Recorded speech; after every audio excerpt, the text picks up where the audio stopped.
নমস্কার বন্ধুরা, Bengali food রান্নাঘরে আজকে আমি একটা রান্না করছি, যে পাউরুটির পোলাও করছি। পাউরুটির পোলাও করতে এই যে পাউরুটিটাকে ছোট ছোট করে কেটে নিয়েছি। কোয়াটার পাউরুটি একটা পুরো কেটে নিয়েছি ছোট ছোট করে। দিয়ে দিচ্ছি এই যে আলুটাকে ভেজে নিয়েছি ছোট করে কেটে নুন দিয়ে। ডিম একটা নিয়ে দিচ্ছি, তেল আর সরষা ফোড়ন দেব, গোটা লঙ্কা আর টমেটো কুচি, পেঁয়াজ কুচি। গ্যাসটা দিয়ে দিচ্ছি। এবারে আমি কড়াই তেল দিয়ে দিচ্ছি।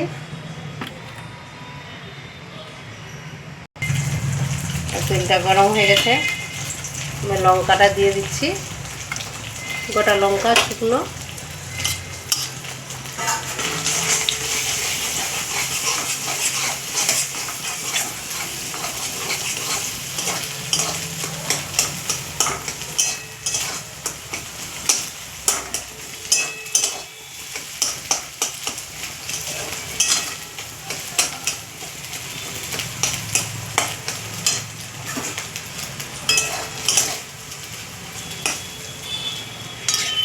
লঙ্কাটা ভাজা হয়ে গেছে, এবার আমি সরষাটা ফোড়ন দিয়ে দেবো।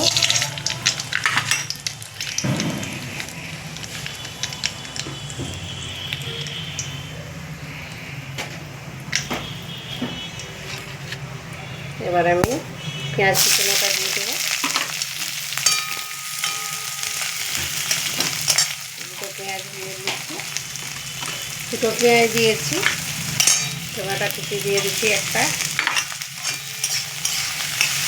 এটা আমি ভালো করে ভেজে নেব।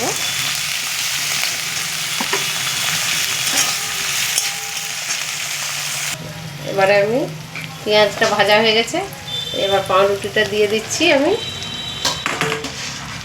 আলুটাও দিয়ে দিচ্ছি, ভেজে রাখা আলুটা।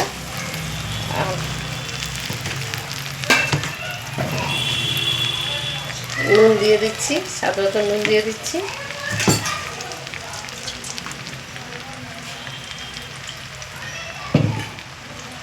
আর অল্প করে জল দিতে হবে, ছড়িয়ে জলটা দিতে হবে অল্প করে। এক জায়গায় জলটা দিলে হবে না, ছড়িয়ে জলটা দিতে হবে, দিয়ে এবারে ভাজতে হবে।